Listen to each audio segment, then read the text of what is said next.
The following program contains violence, disturbing imagery, nudity, and, oh my God, why are you even watching this? Just run away. This shit is going to give you nightmares.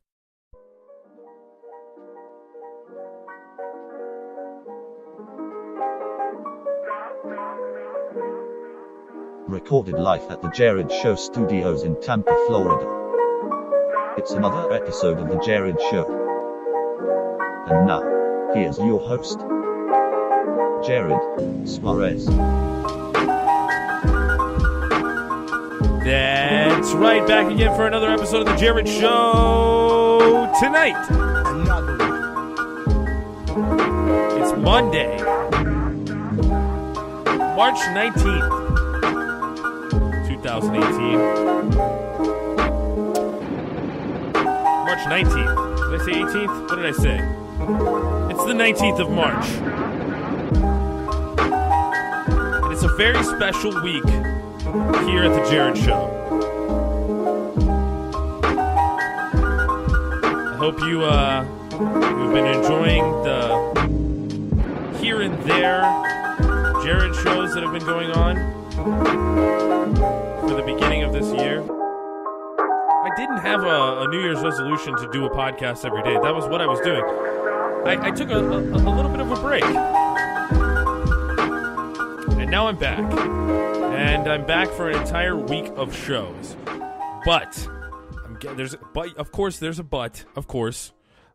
There's a little catch to this. I am doing a week of shows, but instead of doing, a 2-hour-long podcast and getting it removed from YouTube.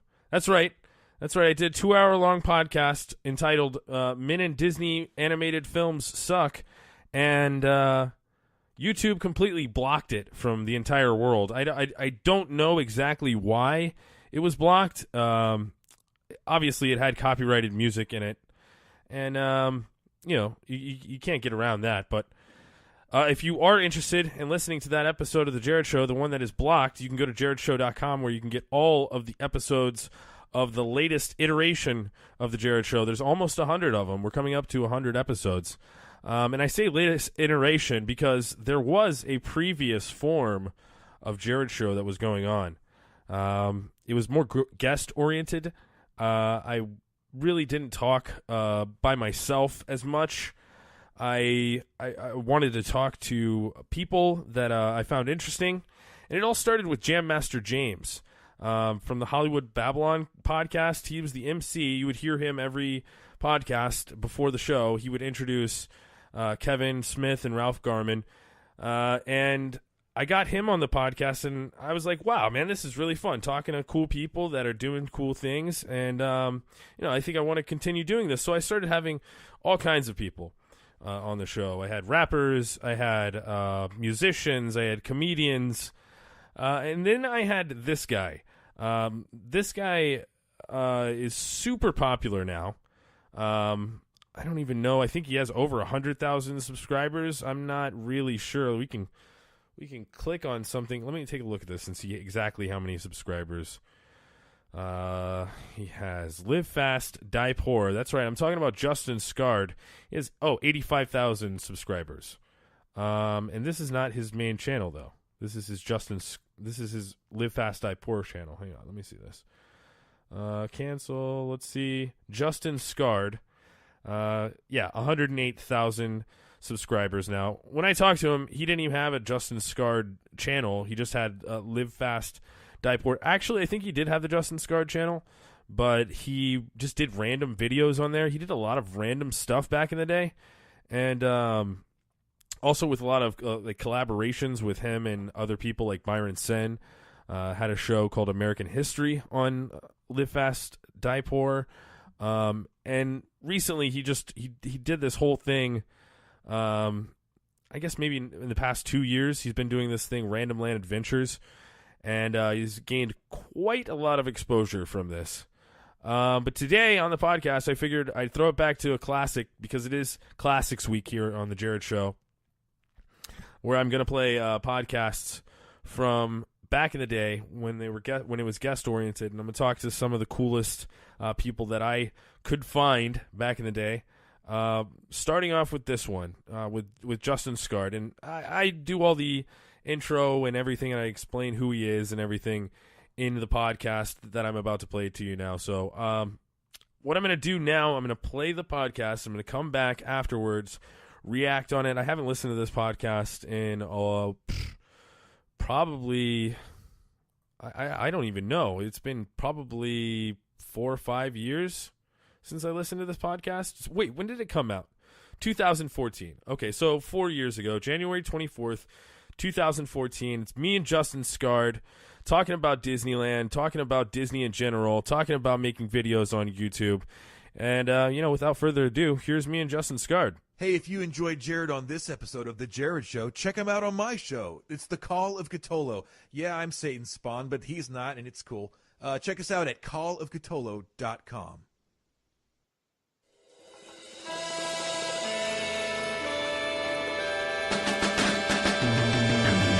Jerrad, you sound like a real nice guy. You're not a bit, are you, Jerrad? Like you're a real guy who asks these questions really. You're not some guy out there playing a role on the radio who asks questions that I answer about 20 times a week anyway. This isn't a bit for you, right? It's time for The Jerrad Show. Here's your host, Jerrad Suarez. Yeah, that's right, ladies and gentlemen. I'm back. I know you missed me so much. We're going to listen to a little bit of this intro song because I missed it so much.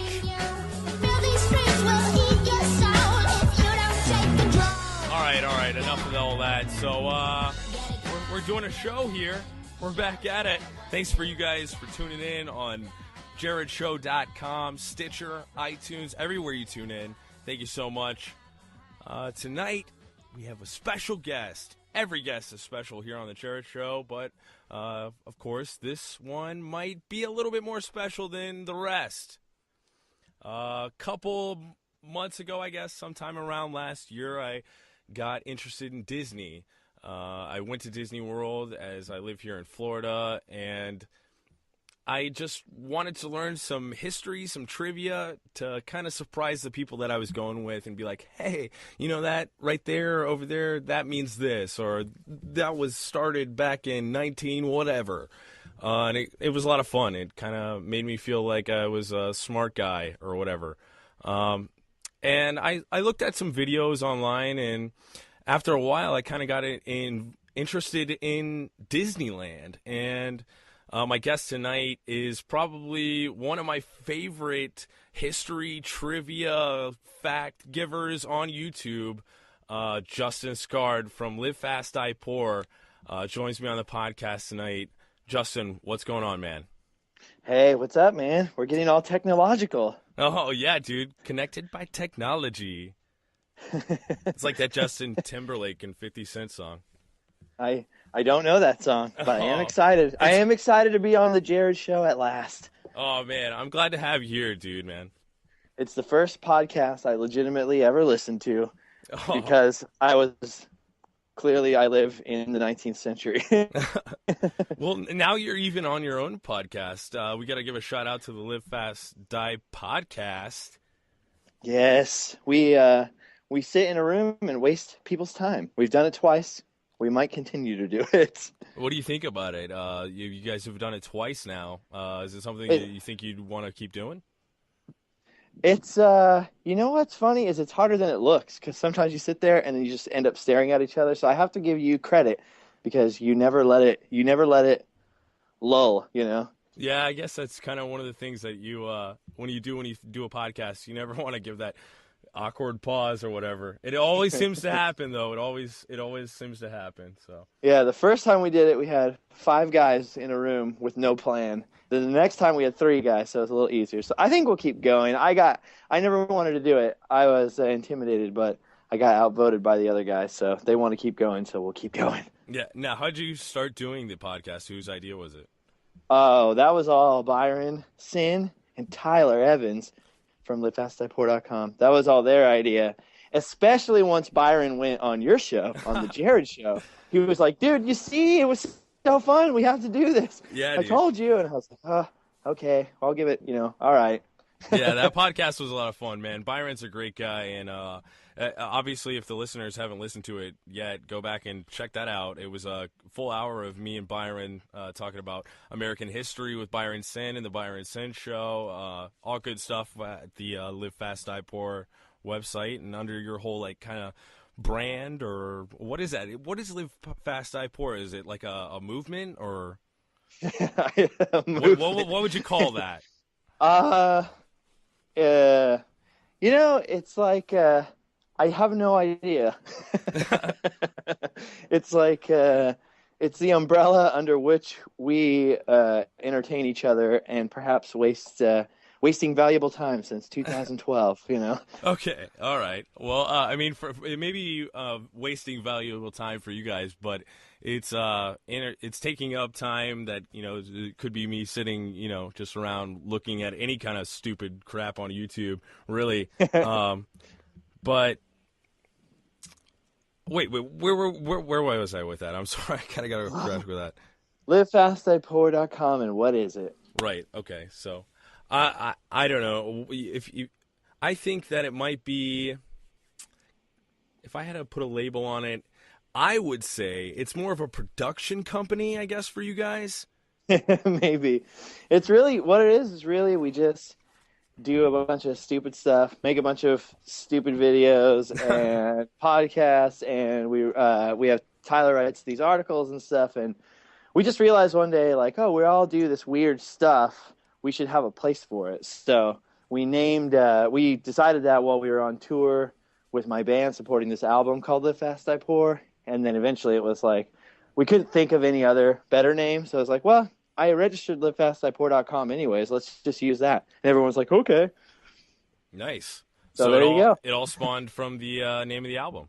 This all came from the name of an album and an ill-fated tour. It was kind of like the tour that the Gilligan's Island people were trying to go on. Didn't end well. But that's okay. It ended in a website. No, I heard you guys ended in Florida. Is that where you guys ended at? No. Well, I wish we'd have got that far. We got to Hannibal, Missouri. Okay, I must be thinking of the other time when you guys made it out to Walt Disney. Oh, World. yeah. That was 2010. That was more fun. Okay, well, I mean, obviously you guys are big into the Disney World thing. That's where I found you from, the Random Land videos. When did you start doing the Random Land stuff? Well, I've always lived... Basically, I grew up across the street from Disneyland. Like right next door to Disneyland is the Disneyland Hotel, and then behind that was a crack ghetto, and I was sort of born and raised right there. And my grandparents lived on the other side of Disneyland, one street over, and so I was just always around there. And then my friend Adam, who also does YouTube videos, Adam the Woo, was out here, and he had done a bunch of Disney World videos, and he was a big Disney nerd, and so we went to Disneyland together, and he's been trying to talk me into doing videos for like 2 years previous to that. Like, it's the greatest thing, you got to do it, it's cool.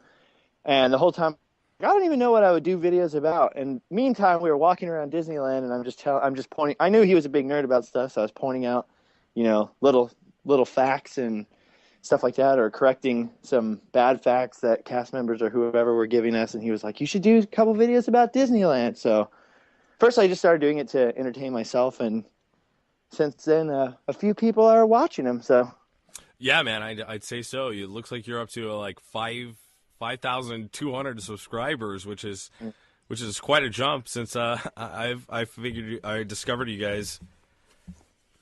I think you guys were at least jumped at least a couple thousand since I found you guys. Yeah, it's weird. I try not to pay attention to that. Whenever I was first in a band, I remember this older guy that had done all these world tours and all this stuff that I happened to know. He told me, he was like, never count heads. Rule number 1, never count heads. Just do your thing and do it because you like doing it. If other people like it, cool. If they don't like it, cool. Yeah. Well, I mean, all the other people obviously see those subscriptions and those hits, man. And I just tell you, when I look on YouTube, if it has a low view count, usually it'll be a stretch for me to look at it, just because there's so much crap on YouTube, man. Yeah. Well, yeah, that's part of the democratization of art, isn't it? Yeah, anyone can do it. So it kind of takes a while for the good stuff to rise to the top, but hopefully it does. We'll see. Yeah, definitely. Well, I'm sure we'll get into the all the YouTube videos and stuff, but you did mention something there when you first started talking. You grew up right behind Disneyland Hotel? Yeah, right behind. In fact, I remember as a kid, you could see the fire. I mean, we could see the fireworks every night. It would shake the stuff on the shelves and all that stuff. And it's funny, my grandparents moved to Anaheim in 1957. So they moved there 2 years after Disneyland was there, and they could see the train going around the park on the little berm that surrounds Disneyland from their front yard. Yeah, before it was all built up with trees and stuff. Yeah. Yeah. So it's pretty. So it's just always been there, you know. Definitely, man. So you moved there when you were a kid, and I am guessing you started going to a Disneyland immediately. Yeah, I mean, my mom worked there as a teenager, and some of my other family members worked there. So I don't remember the first time I went to Disneyland, but I'm sure I was in diapers, you know. Yeah. We always just went because if you grow up in Anaheim, you always know a few people that work there, and so a few times a year they get to sign people in. So that's how we went. Oh, okay. We were way too poor to afford going to Disneyland at that time. Right. But we always ended up going at least a few times a year, you know. So it's kind of funny now that almost none of my family lives in that area anymore. So Disneyland has like a weird nostalgic thing for me, like in a different way, you know, almost like, oh, this is where I grew up. Oh, absolutely, man. You know what's funny is my my aunt and uncle, when Celebration first opened up, my uncle's big into planning. He's actually works on the Hillsborough County Planning Commission here in Tampa. And when they first opened up the Celebration area, they moved over there for a long time. And I was over there. We would go over there and stay with them and kind of make the same association with the family and, the park and whatever. Yeah, that's awesome. See, I always wanted to, but I haven't yet made it through Celebration. So I kind of don't know.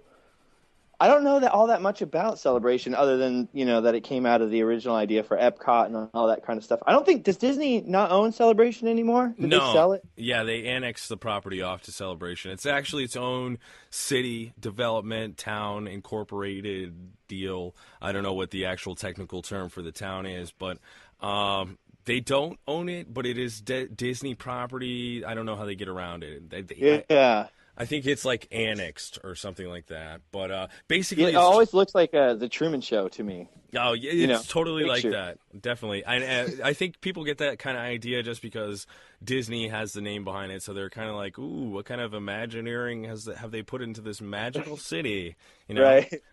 But basically, it's just a suburb, any kind of your modern little town area where they have little, like a Starbucks or whatever in a little town center.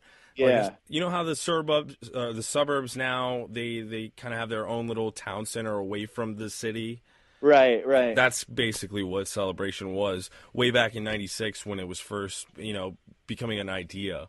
Oh, gosh. So. Is 96 way back? Yeah, I think so, man. We're about 20 years from there now. I'm feeling old. Yeah, me too. I'm feeling old. Me too, man. So let's take it back, nostalgia, man. What was the day like when you were a kid, when you went to Disneyland? Like, who'd you go with?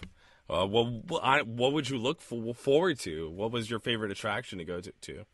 It would usually be like, it's funny. It would be like my mom, my dad, my brother, and stuff. So I have all the typical, memories of like doing all the kid rides and I wouldn't say they're kid rides, but that's what people would think of them as, doing all the dark rides and stuff like that. And then of course, like by the end of the night being all scared, and then my dad, making me go on Haunted Mansion with him, that kind of thing. Like, no, it's not scary. Come on, we got to do it. Being just terrified, like, oh, the ghosts are going to follow us home. The hitchhiking ghost. And then then we'd have to go on like the Matterhorn or Space Mountain at the very end, like, the big e-ticket ride. And, the funniest thing I can remember about Disneyland as a kid is just that we always cried when we left. Oh, of course. And see, so now I have a kid of my own, and we go, and he never does that. He's always like, "Hey, we got to go. This will be your last ride, and then we're gonna leave afterwards." And he's always totally fine. And it's so funny because and then I see all these other kids crying when they have to leave at the end of the night. You know, like, no, and it's like the park is closed. We can't go on anything. They're crying, and I'm like, oh, my poor parents. Well, I mean, does he have you guys have annual passes though, right? Yeah. So, I mean, that was totally different than when you were a kid going over there. He knows he's going to get to go back. On the other hand, you didn't know when you were going to get to go back, you know? It's probably the same thing with a lot of kids that are in there crying, being dragged out by their arms by their parents. They got to go back to some snowy, cold Minnesota, far, far away from the happy place, you know, of Disneyland. And it's like they're just tired out by the end of the day, you know, and they don't want it to end, but they're just clearly useless at that point. You know, they can't walk. You don't want to stop. It doesn't matter if the sunset hours ago. That doesn't matter, man. So, I went to Walt Disney World. I'm like, oh, no, the park is closing. Yeah, man, I went to Walt Disney World. My parents broke me into it when I was real young. Being so close, we got to go a lot. Probably not as much as you did living right behind it. But I got my fair share of Disney World, so. Yeah, see, I all dreamed of going to Disney World. I didn't make it till 2010, so it took me almost 30 years, but I made it for a little bit. I got to go back. So when I go back, maybe we can podcast together from the inside. Oh, definitely! I'm looking forward to that. Podcast from Epcot, the Jerrad Show. Yeah, man. One of the craziest things about Walt Disney World, I'll ask you this now. I was going to try and save this till a little bit later, but I listened to your podcast earlier, and you had got into a little bit about how Disneyland was better than Walt Disney World. Well, I have to say that, don't I? I guess you do because you're biased. You know, you grew up behind the place. Yeah, I have all the nostalgia built in. But what it is see, people always do that. They go Disney World versus Disneyland, but there's really no comparison. I mean, Disney World, if we're going to have to use the word better, if we have to, you know, gun to our head, Disney World, of course, is better. You have 4 huge parks and all these resorts, and you have this whole all-inclusive. I mean, you could probably stay at Disney World for well over a week, really, if you could afford it. Yeah, well, Disneyland. Well, now we have California Adventure, but it was really all by itself. Yeah. You know? So if you're comparing it that way, Disney World wins. But what we were talking about is, or what we should have said more clearly is Magic Kingdom versus Disneyland, because Magic Kingdom's kind of like the Florida Disneyland, you know? Right. Oh, Disneyland beats Magic Kingdom for sure. Yeah, definitely. Well, I mean, I that's what I kind of got, that you were kind of breaking it down to Magic Kingdom versus Disneyland. Yeah. And still, I've never been to Disneyland, so I guess I can't say anything. But thanks to your videos and some other YouTubers like Fresh Baked Disney, a couple other guys, I really feel like I know the park like the back of my hand. I'm sure that I'm way off, but it's definitely smaller. It seems like Disneyland has a lot more rides. Yeah, they have a lot more rides, but there's just a lot more in Magic Kingdom. Like for instance, they have the People Mover is there. Yeah. I mean, it's not something that's like, you know, it's not Indiana Jones. You know, it's strange. It's strange, isn't it? Because Magic Kingdom kept the People Mover and some other rides that have disappeared from Disneyland, but then at the same time, Magic Kingdom got rid of all the dark rides in Fantasyland. Right. Yeah. Well, I so think it's kind of strange. They're making making way for the new Fantasyland and the dark rides that they have going on with that. I guess the Snow White Dwarf Train is kind of like a combination between a roller coaster and Splash Mountain. That you're gonna go through the mine. It's kind of like going through Splash Mountain and the dark ride scenes that you go through in that ride. I think it's kind of cool that they're making them diverge a little bit, you know, because it makes each park more unique. Right, so and it makes me want to go back to Magic Kingdom really bad, to see all the changes and see how different it is and stuff. That's what they wanted in the beginning when they were first designing Magic Kingdom. They almost didn't include Pirates of the Caribbean because they were like, you know what? We want Disney Experience to be something that is unique to the area. And they felt that Pirates in Florida was already, there was so many of them. It was a big thing in Florida. So they almost turned Pirates of the Caribbean here in Walt Disney World into something like a Frontierland kind of America along those lines kind of a deal. But thankfully, how weird. Yeah, thankfully they wound up going with the Pirates of the Caribbean theme.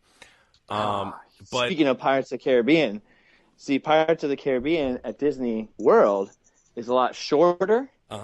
And so the Pirates of the Caribbean here, and it doesn't have to go under the berm, so there isn't the drop down waterfalls like at Disneyland. So I would say, Disneyland Pirates so much better. Well, but at Disney World, the thing that's weird about Walt Disney World, let me just say, the Walt Disney World ride, it does have the drop, but the queue line, it takes you up. And then it drops you down, and Magic Kingdom is already 14 feet above the ground already. It's got the utilidor underneath, the corridor that is for utility uses and stuff. So it's already got that drop down. You don't have to do all that with the berms like they have to in Disneyland. So, you go underground. But the thing that really, really sucks about the one here in Florida is at the end, you go past Jack Sparrow, and you're supposed to go back up the waterfall, take you back to modern times. The whole thing with Pirates of the Caribbean is you drop down a waterfall. It takes you back to this magical time of the pirates. The only way to get back is to go up the waterfall. So that's like the complete, version of the ride. Here in Disney World, the last time I went on it, you go past Jack Sparrow's little treasure room thing, and then it opens up into like this industrial warehouse looking thing with no theming, and it's just like a platform. What? Yeah, it's just like a platform. You get out, you walk up these cold steel stairs, and bam! I was like, wow, this must be some sort of refurbishment or something like that. I don't know. It was really bad, but I've got to say when comparing Walt Disney World Pirates, or Walt Disney World, I said it right, Walt Disney World Pirates to Disneyland Pirates, the thing that beats it out, I think, is the queue line. Yeah, that's true. The queue line is way more involved. Yeah, because you're going through like a prison. You see all these dioramas, all these setups of these skeletons. You go past a couple skeletons playing cards and all this stuff. So it's pretty cool. Yeah, that's what I was going to say. The queue line for that is like amazing. Yeah. I just wanted to go slower through the line. And just look at everything. It was so cool because that's the thing I love about Disney parks compared to like a Six Flags or something like that. It's just the amount of attention to detail and stuff like that. It's so cool.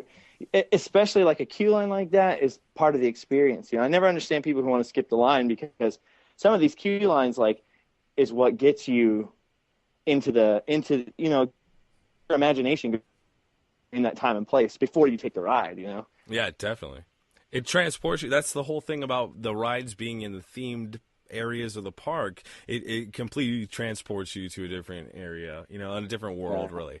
So that's I don't know. I really like that. But one thing that I did wanted to talk to you about Walt Disney World that I don't think that because you only spent a couple hours here. Is the amount of stuff that you can do admission free.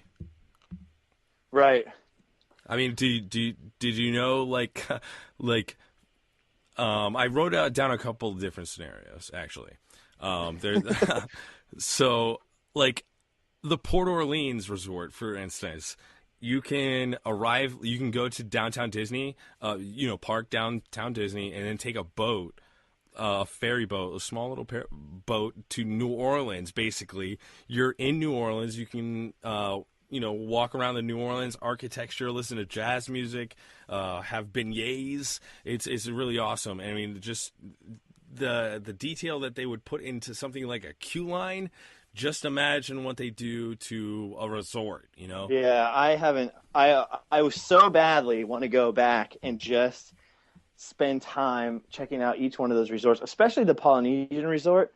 I want to check that out so bad. Yeah, dude. And the great thing about the Polynesian, I think, is the monorail is right there, and you can pop onto the monorail. You can go over to any of the other resorts and stuff like that. You can do a pub crawl kind of thing. Yeah, that is so But epic. ride the monorail for free. You Yeah, know? that's so awesome. That's one of the greatest things about the Walt Disney World is I think that's the like monorail. the part. I think that's the big thing. That's the big part of Walt's dream that really comes to life. There is that you're fully immersed, Absolutely. at all times. And I love that, because Disneyland, when you ride in from the monorail from the hotel or whatever, I mean, you can see backstage and you can see all this different stuff. In Disney World, I never saw anything like that. There's never anything to pop the bubble, Yeah, you're all in. Right. They make sure that it's when they make that saying the most magical place on earth, it really is. They go all out to try and make it magical. Like you can't believe that this is, a real place. You're like, where did all the cars and the food deliveries come through and shit? I mean, it's like the utilidor, the concept for the utility corridor is It's amazing. That totally not saved, but totally revitalized everything that Walt Disney did in 1955. Yeah, I'll tell you too. It's funny. My friend Adam, he spent so much time in Florida. Oh, and also my friend Jeff, that you and I were talking about earlier before the podcast. Both of them came from the East Coast and then spent time out here. Jeff moved out here, and we were in Adventureland the other day, and we saw someone from New Orleans Square had to walk through it. And he was saying, yeah, you would never see that at Disney World because the utilidors. You would never see someone out of the wrong area in the wrong costume. And what's even more interesting is that in Anaheim, they used to have a rule out here where when you left the park, you had to take off your costume. And now they don't have to do that. So it's kind of funny because you can see people dressed up in the Adventureland uniform or Tomorrowland uniform, sitting at the bus station. Oh, wow. Down the street, shopping in Walmart and stuff like that. I kind of think that's one of the rules. They might want to put that rule back in place because it is definitely weird, when I have my 6-year-old and we're, at Target or whatever, and he's like, hey, you work at Disneyland. Yeah, that's crazy. Wow. That's funny because in Tampa here we have a small park. It's Busch Gardens, Tampa. I don't know if you've heard about it. Yeah. Okay, but it's the same thing. They wear their uniforms out around the town. I've taken a bus to Busch Gardens before, and I've rode the bus with an employee, and there he is, in his uniform and everything. And I totally think that if that happened in Disney World, it would completely destroy all the magic. Yeah, it's definitely strange. Anaheim, the Disneyland out here is definitely handicapped by space. Yeah. And Florida is just amazing to me. I mean Disney. I mean, how much? It's dozens and dozens, if not hundreds of square miles they own out there. Yeah, it's right? a couple hundred acres. That's amazing. The original plot was a couple hundred acres. Yeah. That's incredible. It's huge. The great thing about that is, you can get on a monorail or a boat and stuff. Is you go to the park or go to another resort like that, you don't see traffic, you don't see pavement, none of that stuff. Yeah, that's amazing. It blew me away. I mean, we were only there for about 8 hours. So, all told, parking and doing whatever, I think we were in Magic Kingdom for 3 hours and in Epcot for 3 hours. Oh, that's... And it wasn't enough time because I was just so blown away trying to look at everything, right. Trying to absorb it, that there just wasn't... I kind of... It's one of those things, you ever gone somewhere with a camera and you're taking pictures and you're doing all this stuff, and then you realize when it's over, like, oh, I feel like I didn't even go there because I was looking at it through the camera the whole time. It was kind of like that with Disney World for me. It was like really surreal. Like I almost felt like I didn't visit, so I need to go back. Yeah, definitely. 3 hours at a park. I mean, I could do 6 hours and just, do pools or something. Yeah. That's another big thing about the place down here is the pools. If you come, you should definitely come during this summer, man. There's so much for you to do that's like free admission. The pools are, oh my God. You think the e-ticket pool out at Disneyland Hotel is something to gawk at.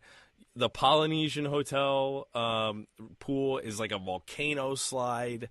they really go all out with their pools Yeah, and stuff, I man. definitely can't wait. If there's any rich people listening that just need something to do with their money, I'm more than happy to fly out there. Hey, well, you never know when this live fast, die poor thing might take off, and it might send you across the country to, Florida for a couple days by yourself.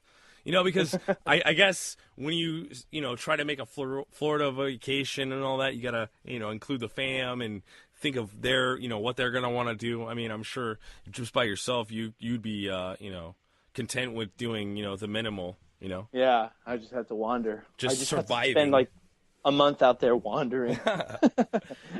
But yeah, man, I mean, if you ever wanted to do a live fast, die poor like kind of thing where you come out here and get some footage or something like that, I'm always, I'm 45 minutes away from the parks, and that's available. So I hope you have a comfortable couch. Yeah, I got a air mattress, pull out, all that good stuff. But yeah, man, the Random Land videos. Let's get back in that for a second. Okay. We're all over the place here. We're about halfway through the podcast now. That's my ADHD. I'm sorry about that. I'm just as bad, dude. So it's me and you together. it's a rift made in time, dude. All right, so with Random Land, these videos, where do you get the idea for what you're doing? Like when you get an idea to go, like let's just make for instance, the Raiders of the Lost Ark truck. What did it take for you to research that and actually produce that video?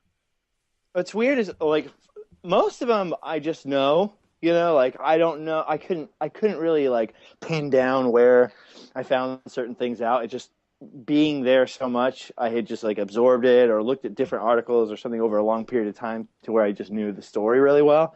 So especially the first couple of them, I kind of just go point the camera at it. This is what it is, and kind of goof around. And then over time, though, coming across so many like urban legends and so much like mixed information about certain things, I would actually start to do research. And luckily, I mean, there's all kinds of books and people. Disneyland is so weird because it's so well researched.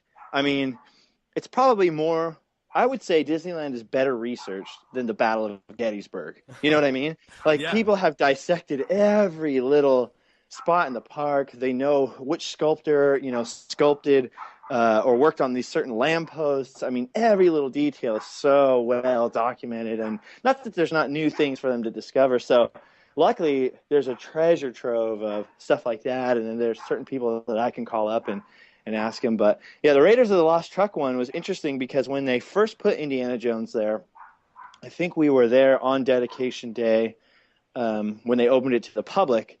I was there with my cousin, who's older than me, and so we didn't see the ceremony. It was, obviously there was media everywhere and all this different stuff, but one of the things they handed out was this information pamphlet that talked about all the little Easter eggs and some of the people who had worked on the ride. And one of the things they mentioned was that truck out front was actually from Raiders of the Lost Ark. It was an actual movie prop.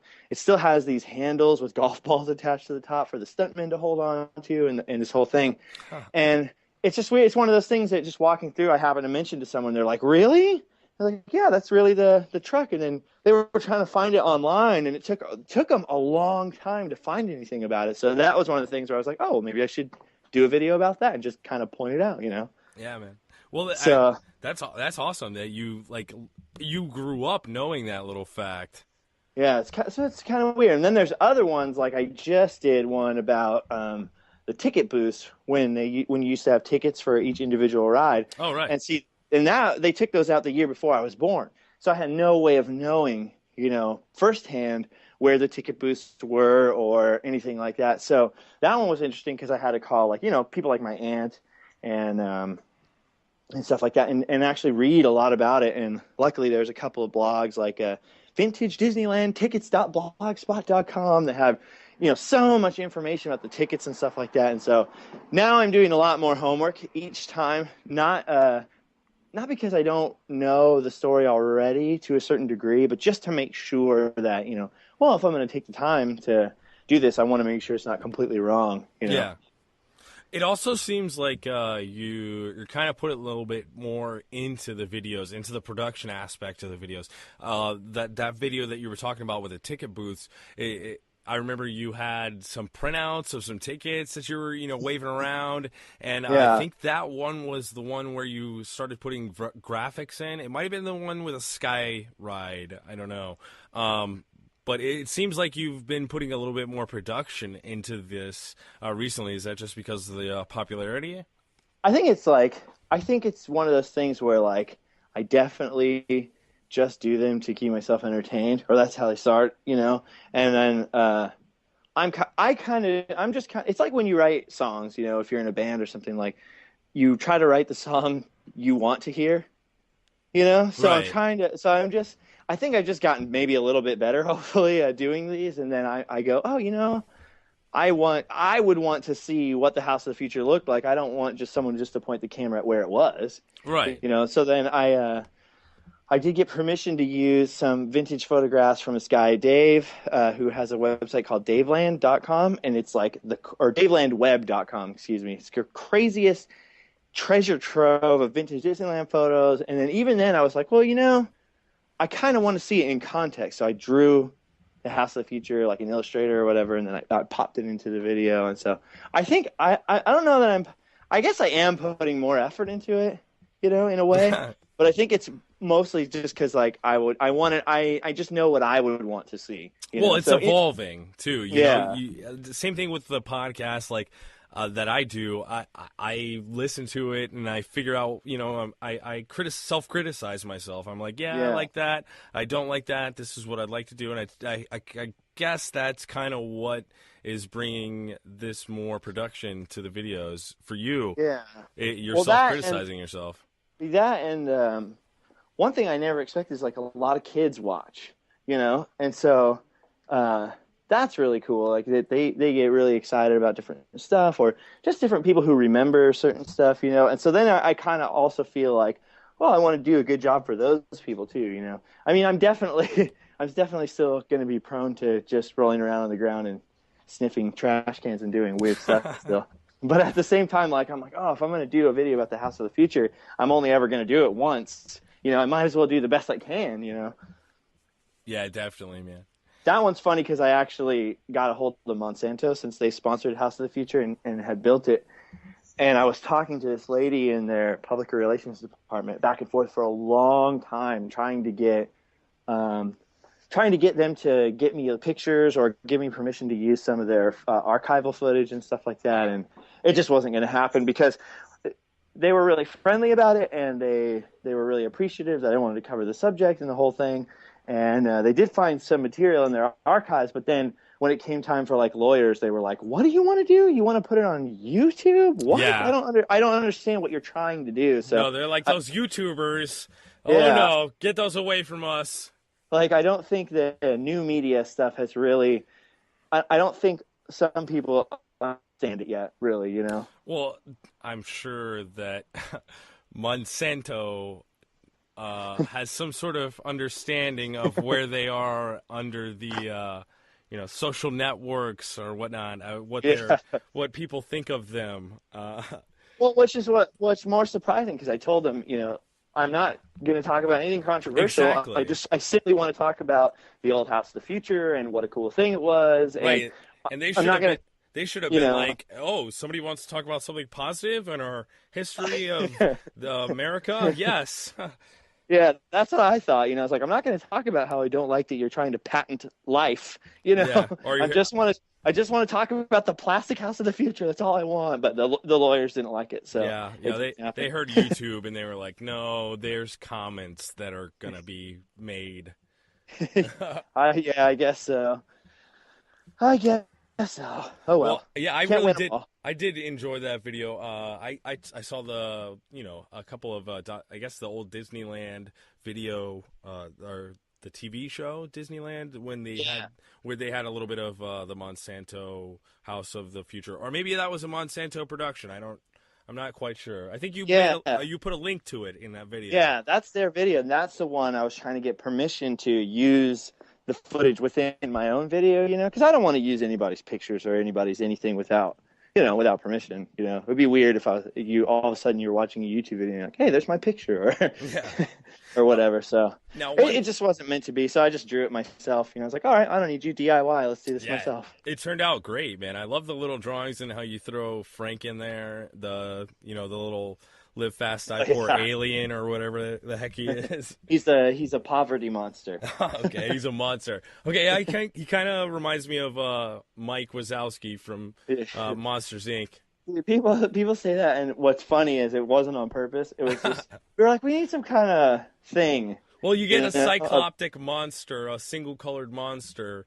We were thinking we just need an eyeball because of the videos and the articles on the website, and then we need some ears on him, because we also have, stuff to listen to and whatever. We're going to have a podcast. So like, okay, cool. So we just need an eyeball and an ear. And then I was like, just drew this, you know what Frank looks like, just this weird thing. And it just sort of stuck by accident. And for the longest time, we didn't even know what he was supposed to be. So when people would just ask us, like, so what is that? We'd be like, it's Frank. Now, I don't know if the listeners, if they've listened to the Byron Sin podcast or not, but I think that Byron gave away a little bit of information on that podcast that Frank is named after somebody. I don't know if it's on purpose, but Byron's dad's name is Frank. So I was like, hey, you guys, anyone have an idea for a name for this weird drawing? Everyone's like, no. And I was like, well, I'm just going to call it Frank then. And Byron was like my dad? And I was like, sure.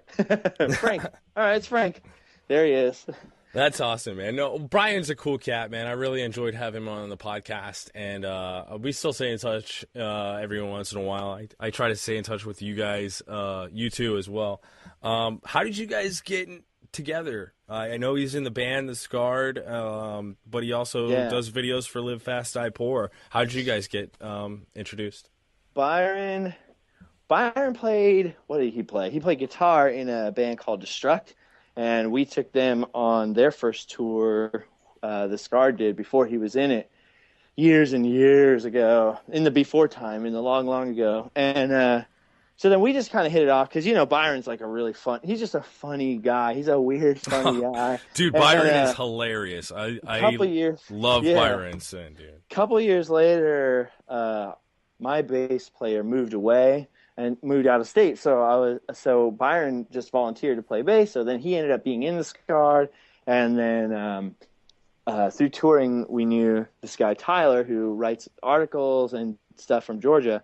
And so then he became, really close friends with us. And then when we were supposed to go on that tour in 2012, Tyler was along to write articles about it for Amp magazine, which is no longer a magazine, but at the time, he was supposed to kind of embed himself, as the investigatory journalist on the trip, and he was going to put the whole thing together into a book at the end, and it was this really cool deal. And when the tour fell apart, we basically had the guys in the band and Tyler driving back home across the country at night only because the radiator was leaking in the van, and we had no money and no food. And so just through suffering for days and days in the desert and being really bored, we started doing filming those videos with Byron, just started to stave off boredom and just keep the spirits up. And then when we got home, it was like, well, yeah, let's start this thing. We'll do this website, and we'll put these silly videos online. And so it's becoming now more what it was meant to be, which was like, we're all going to do stuff,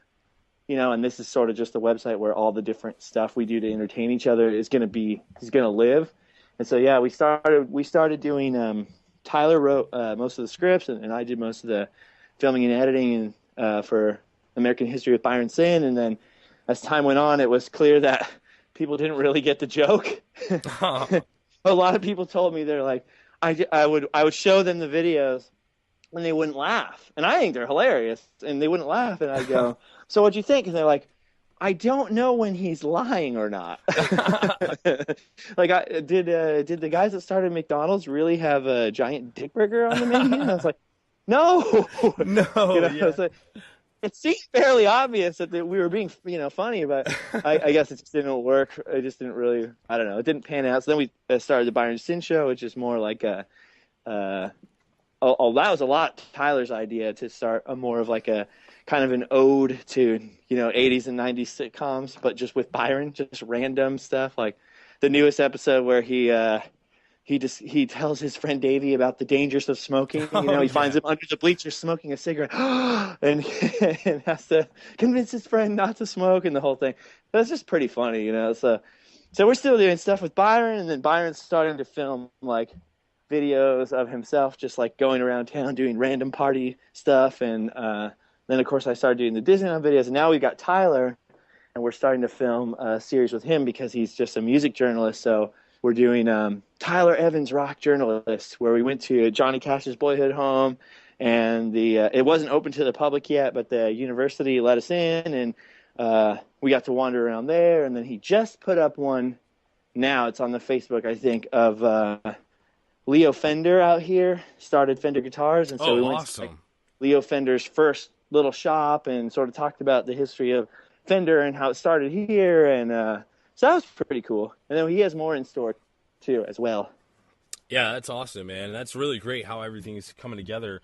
You definitely have a great group of people that can create some really awesome content, and it's really cool to see that, the different kinds of people that you have too, like you with the Disneyland videos, and then Tyler with the rock journalism kind of.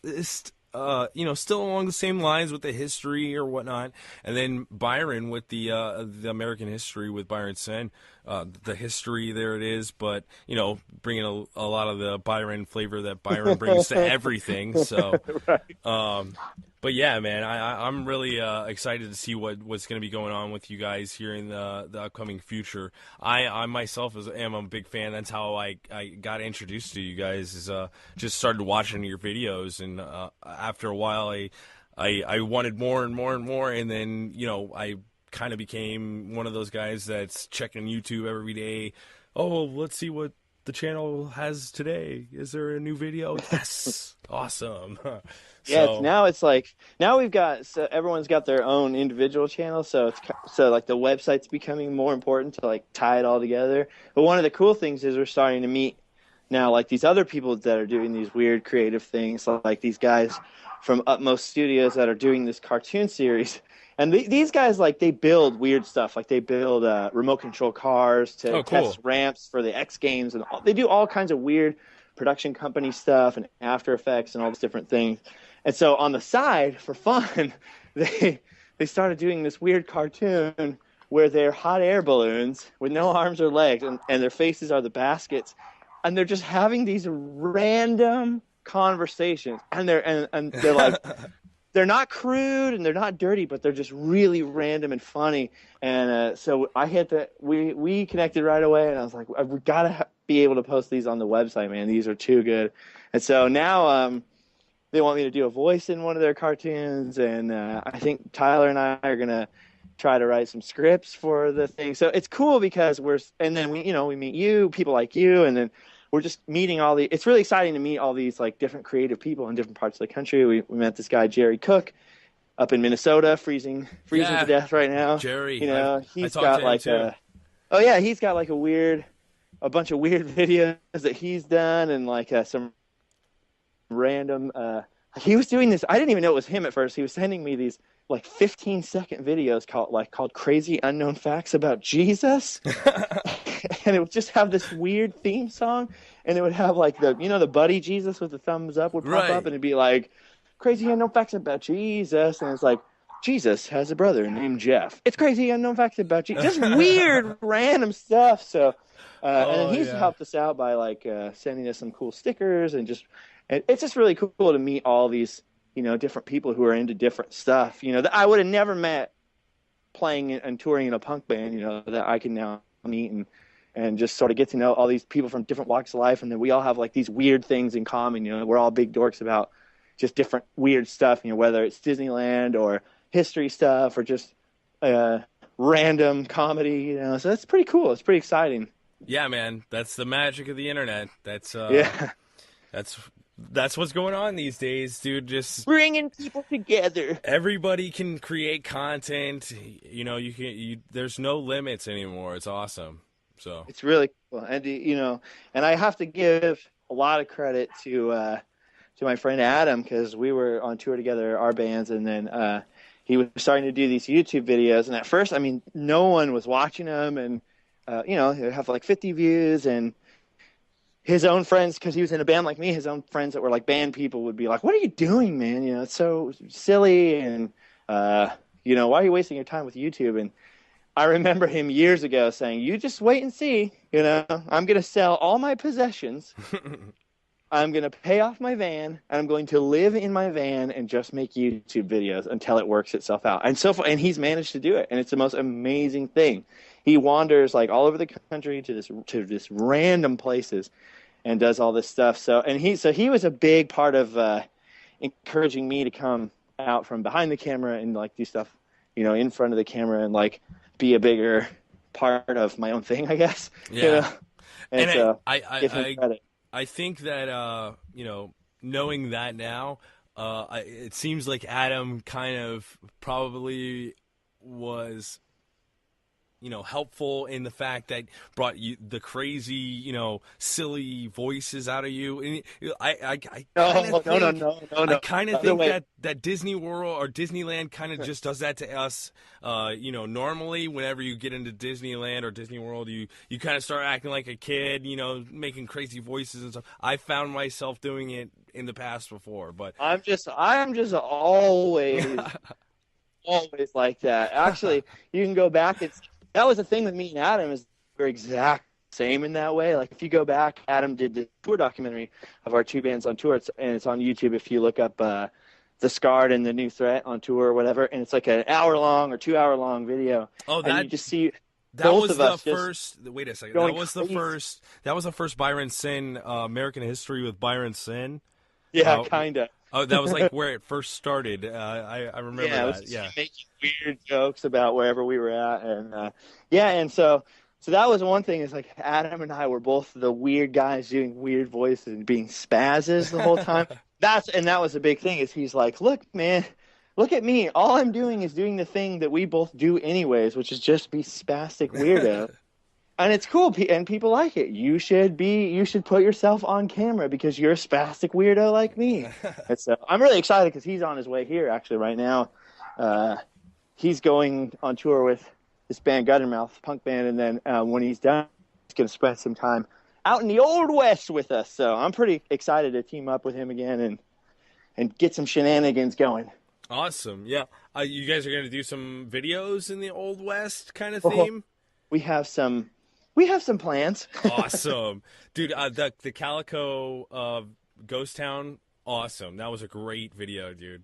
I love that place. I really enjoyed it a lot, probably because it kind of took us away from Disneyland for a moment, but it still had the whole random land, you know, fun aspect to it. You know, I love it when you go into the voices, the prospector, or you know, the nerdy guy or whatever. I love that. In the beginning, it kind of threw me off a little bit, and I got to be honest, like maybe the second or third video I saw was you and Monkey and maybe Byron at Knott's Berry Farm, and you guys were talking at the end. You guys were talking about the chicken dinner. Oh, yeah.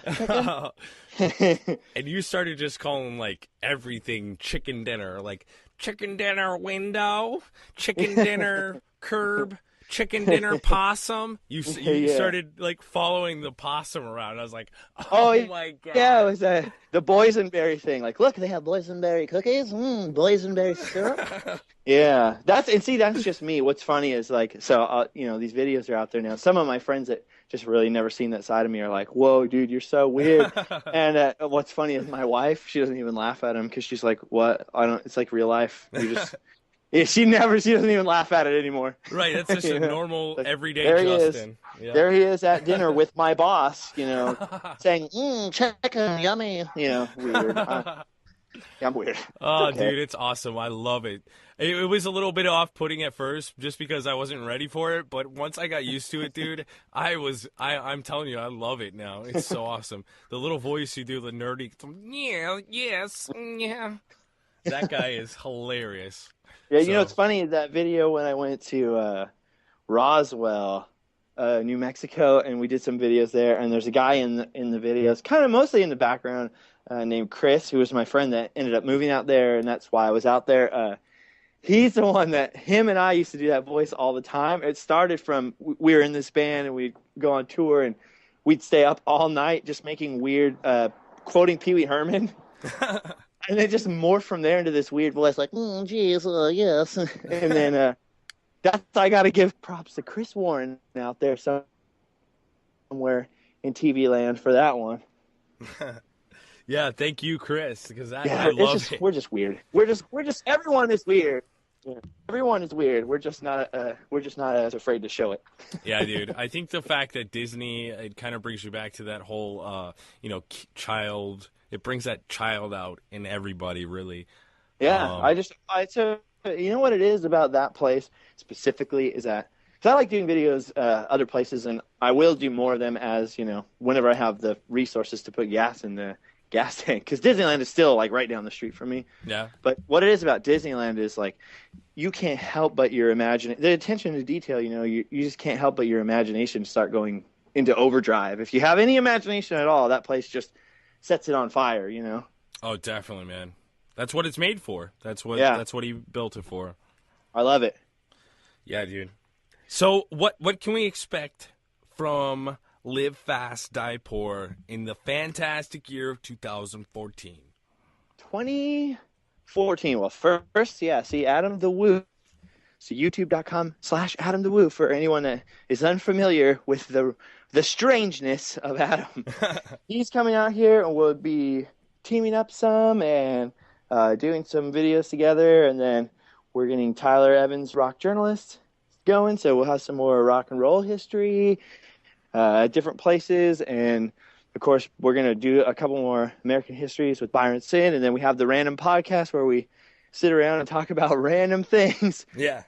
about being poor and random in California. and then, Randomland, we have, there's a lot. There's never-ending amounts of stuff to show at Disneyland and there's all kinds of stuff around here that I have this giant list now, and it's cool because people now are starting to request things. Oh, yeah. Like, you should do a video about the People Mover, and I've had that planned out for so long, but now it's funny because I'm just like, I'm building up this huge list of things I'm really excited to do, and so I think maybe that's why too they're hopefully getting a little better. It's just because I'm like, I got this huge list, but I don't want to just run through it. I want to do the best I can every time. So yeah, definitely. What can we look forward to seeing coming up next on Randomland? What do you got working up? You say you got a lot of stuff, but what's coming up next? Next thing I think should be up next week or soon is next to the Haunted Mansion is a quote-unquote secret cemetery. Oh, the chicken exit. There's a cemetery on the other side of the Haunted Mansion that the line goes around that used to be the wheelchair access path. It still is sometimes, but mostly unused. And the way the pet cemeteries all got started at the Haunted Mansion was one of the Imagineers named Kim Irvine was walking by there one day and realized, like, well, the poor people in the wheelchairs coming up this way have nothing to look at. There's no theming. There's just a patch of grass over the top of the exit. And so she decided to go buy some random statuary from like a garden supply store, that kind of thing. Right. And painted it and just sort of put some humorous inscriptions on them, and then had this little pet cemetery set up. But it's such a big hit that they ended up adding it to the main queue area, and then I think they have it at Disney World now too, and I think at Tokyo, and so it's just kind of expanded. So now all the different Haunted Mansions and Phantom Manor and all that stuff, they all have these pet cemeteries now. Right. And so the original one at Disneyland is off in the side area where people don't really know where it is. So I went back there and filmed that, and hopefully that will be up very, very soon. Awesome. Yeah, I'll definitely look forward to that. Now, is that is it still the wheelchair entrance for them, or? Well, now they have like a better ramp that just leads up to the front door. So 9 out of 10 times they just use that for people, but there's some extreme cases or when it's really crowded or whatever that they do end up using the back entrance to those elevators. And so every once in a while they'll still use it. But it's not really that. I don't see, there's a lot of things that I do that are like quote unquote secrets. You know, people are like, oh, film the secret cemetery, the secret whatever. And I don't think they're secrets because I guess I'm there all the time. So because we research like crazy. Like, yeah. I mean, I've done the same thing. I think it's a little bit different in Walt Disney World, the way they have the pet cemetery set up here. Yeah, it's hard for me to realize, though, that, you know, most people will save it for a long time because they're coming from far away. They'll come out here. They're only there for one day. They're trying to get as many rides in as they can. They got a whole group of people. Oh, let's go here. Let's go here. And so they don't notice a lot of this kind of stuff. So it's been pretty cool to do videos like this because to me, I'm like, oh yeah, it's just that little pet cemetery there. But other people get really excited about it. So then that gets me excited about it, you know, and then I get all excited, like, let's go take a look. Yeah, it's also cool too because the next time they go back to there, they're going to be looking for it too, and you're going to be a part of their trip too. So that's really funny. Someone just emailed me yesterday, like, I'm coming from Hawaii and check it out. I have this whole list of, you know, things to look for there.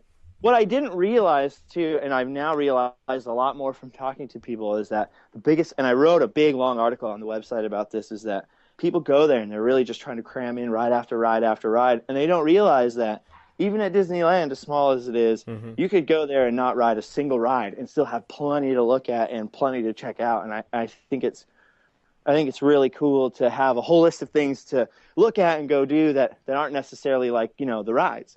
Because I think people get overwhelmed trying to ride so many rides that they're like, you know, whatever, theme park. And it's like, no, it's different. There's so much to see here, and there's so much history, and there's so many firsts at Disneyland too. And that's the other thing I like to, you know, I'm trying to, I guess, show people is, look at this. And the other thing, the big thing for me is I love history, any kind of history. And at Disneyland, history and fun like come together, you know. So it's a good way of showing like, I love when kids watch it, you know, and then tell me like, you're making history so much fun. It's like, well, history is fun, you know. You can't have what's the guy from Ferris Bueller teaching you history? I guess that's what most people are used to, you know. Well, in 1955, Bueller. It's also going to be like a topic that you're kind of interested in too, because obviously these kids, you know, they've probably been to Disneyland or Disney World before. They watch the Disney Channel, and Disney's a big part of their life, so they're already interested in it. So that little bit of extra history that they never knew about, they didn't even think about that there was a history to Disney. You know, they just think about all the fun stuff. And then once you show them that, hey, look, there's history in everything, even the stuff that's, you know, fun like Disneyland, that kind of opens their mind, and they're like, wow, you know, learning like this can be fun. So props to you, man. I choose to believe that the world is, in fact, an interesting and amazing place. It's just that you have to look at it from a positive viewpoint, you know, and find out what is it that makes this place special, you know. And Disneyland is just, it's easy to see how special it is. There's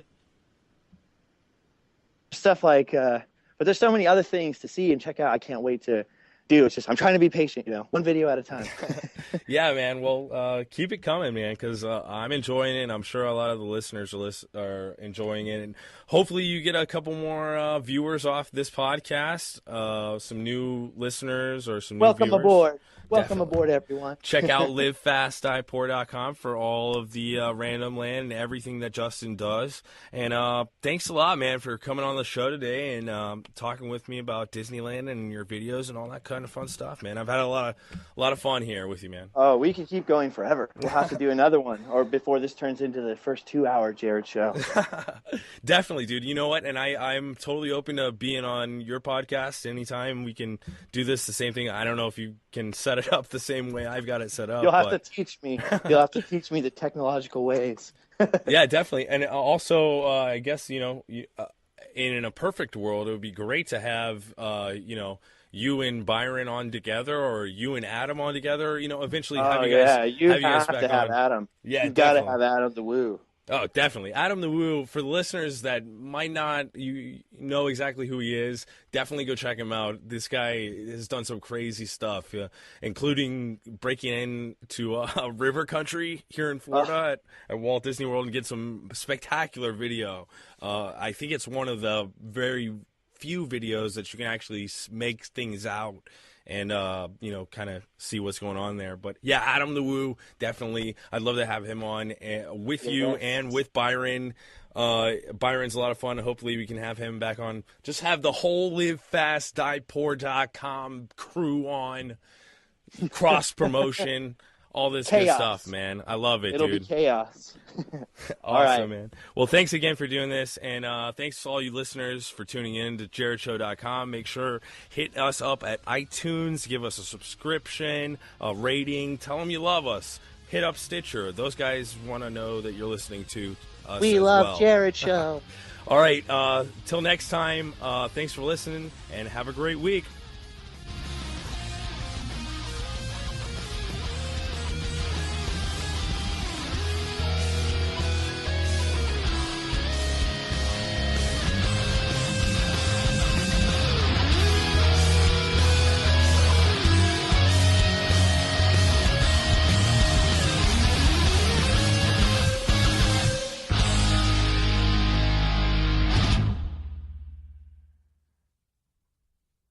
This episode of The Jerrad Show has been brought to you by ViralVideoNow.com. It's just a place where you can check out some videos every now and then that might be cool. Check it out, ViralVideoNow.com. That's pretty cool. I'm back now. I was listening to this live, and it's kind of weird the way it sounds. I was recording at the time through GarageBand, and I had some sort of echo whenever I would talk to somebody on Skype. So anytime that I talked to somebody on Skype, I would get this weird, like, double voice of my voice only. So when I was listening to them talk, there was no problem. But if I heard myself talk, it was terrible. I was stumbling over words more than usual. And I think this was one of the first few times that I used this kind of setup. This is when I stopped going to the studio and the Talkwad Studios. I stopped going there, and I started doing it from the house, and it sounded good, I guess. I mean, it sounded all right. I mean, there was a lot of problems with Skype. You could hear it dropping out, but the podcast itself was pretty interesting. I hadn't listened to that in a couple of years. I mean, it came out more than 4 years ago.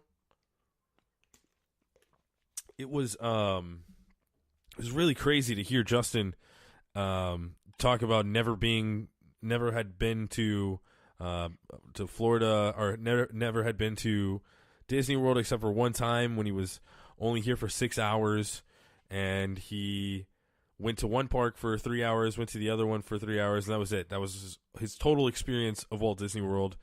Never went to any of the hotels or any of that stuff. It was really weird hearing him talk about it, or us talk about it, because I was telling him to go, you got to do this when you go here and see this and all that, and obviously he took my advice, and damn, man, he was only at 5,000 something subscribers, I think I said in the podcast, and now he's over 108,000 subscribers. He said never count heads, and I mean, that's good for him, but I'm counting the heads here, and that's crazy, man. That was so long ago, I feel like. It was before he was with, his fiance now. I mean, things are completely different now over on that channel. There's no Byron Sin. There's no Tyler Evans.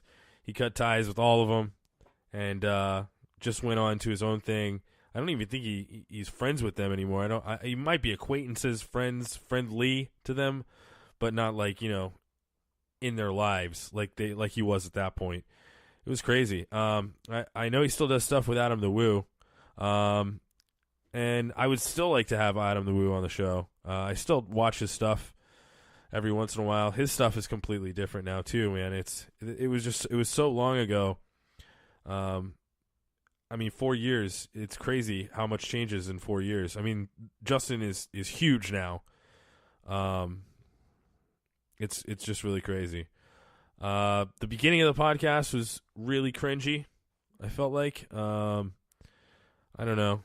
That's how I feel like most of these podcasts are going to be, pretty cringy. Just because I guess I was maybe nervous, or I didn't know how to start things, or just awkward. It was basically because of the fucking thing. The thing with the echo. And now I just cursed. I was trying the whole podcast not to curse because it was Justin Scarred. Now I got to go back and beep that out. You know what?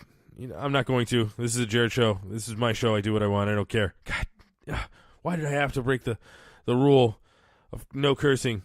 This one podcast. I think Justin cursed during the podcast, actually. Now that we're talking about it, I'm pretty sure he said dick burger. Giant dick burger. And that was in reference to one of Byron Sin's podcasts, or one of his videos that he did. Man, it was so crazy.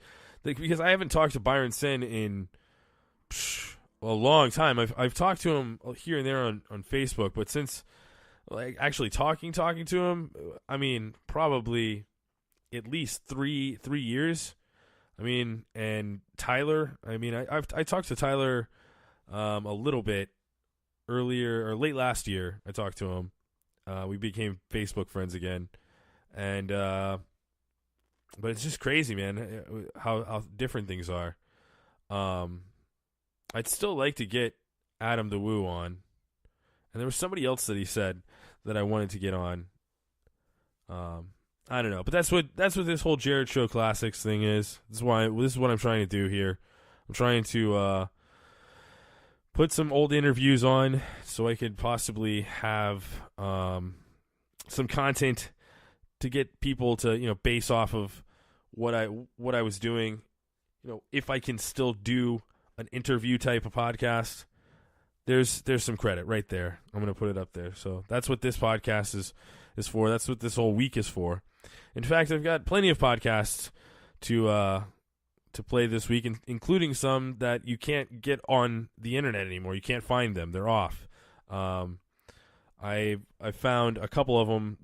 The first guest, like I talked about before the podcast that I played, the first guest that I ever had was Jammaster James, Hollywood Babylon MC, the original MC for Hollywood Babylon with Kevin Smith and Ralph Garman. Yes, Clerks, Kevin Smith, that guy, that podcast.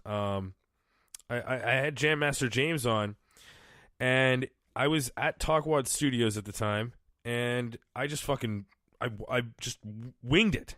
I didn't care. I didn't have anything down. I didn't have anything written down. Nothing. And the podcast went pretty terribly. I think. I mean, it went okay for my first guess. I think it went okay. Okay. I obviously had some sort of talent there to be able to talk on a microphone and make things sound reasonably entertaining. Not sure if I can still do that, but tomorrow I'm going to go ahead and do the Jammaster James podcast. I'll talk about Jammaster James a little bit more, and I definitely have not listened to that podcast since it came out. I think I talk about drug use in my early college-ish years. I might have experimented with different drugs, and I didn't have any care about what I was saying on the podcast, and it was just stupid. I mean, I don't know. I did drugs like a couple of times, and I talk about it on the next episode of the Jerrad Show. All right, so so that's what I'm going to do tomorrow. Wednesday, I'm going to do Andrew Barber, which also you can't get on the internet anymore. It's off the internet, and that's because that one is really cringy. In the beginning, it is so cringy. It's like, I mean, he's in Canada. He's a Canadian gentleman, and I believe I asked him about Justin Bieber, and he calls me out on it. He's like, "Are we really talking about this right now?" And I was like, man, super cringe. So that's going to be fun to listen to on Wednesday. And then Thursday, I'm not sure if I'm going to play one of two episodes. What I'm thinking I'm going to play is Rob Hartson. He is a gentleman from the Tampa Bay area. He was just a random dude that listened to the show and was like, hey, man, can I be on the show? And I was like, yeah, definitely. So he came in the show, and I did a whole show with him, which was kind of cool because you kind of get to see how I would run a show without a guest that is really, doing things, creative things, promoting things that they would want to. I mean, the rest of the guests, Jammaster James, he's done a lot of things, so he's got a lot of cool stories. And Andrew Barber, he, was doing comedy, had a YouTube channel that he wanted to promote. Rob really didn't have anything to promote, so we just sat around and talked. So I think I'm going to re-release that podcast on Thursday, and then Friday, I'm probably gonna play one of the podcasts that they are already available. I'm just gonna play it and talk about it a little bit more. So that's what's going on for the week. I don't think there's anything else that I can really say about the Justin Scard thing. I don't really want to talk. Yeah, I really shouldn't. I'll mention something. There's a group called the Sometimes Mob that Justin's fans get together on Facebook, and I was in that group, and it was fun, and you post different things about Disney and different things, funny memes and stuff, and lots of friendly people in there, lots of creative people in there. People that would, listen to the old episodes of the Jerrad Show. I wasn't doing the Jerrad Show at the time when I was a part of the group on the Facebook. And then I got kicked out of the group. And that's all I'm going to say about that. Just tune in tomorrow, Tuesday. Jammaster James trying a new song here. Yeah, that's nice. Okay, yeah, Jammaster James. Go to JerradShow.com for all the episodes of the Jerrad Show, including this one and about 100 other episodes of the Jerrad Show. Oh, this song sucks. What? Okay, so there. I'll just play that. I got some Mexican guy, saying ole ole in the back, and it's distracting. Sorry. So go to JerradShow.com and listen to all the episodes that you could possibly ever dream of. There's like 90-something episodes, including this one, and including the first one that I did last April or something with Frank Moody. Frank Moody really, really helped me get the podcast back on its feet, and coming up soon, I'd like to do a reunion on the Jerrad Show, but this week we're going to do classic Jerrad Show. So Jammaster James tomorrow. Tune in tomorrow. Thanks for listening. Have a great night.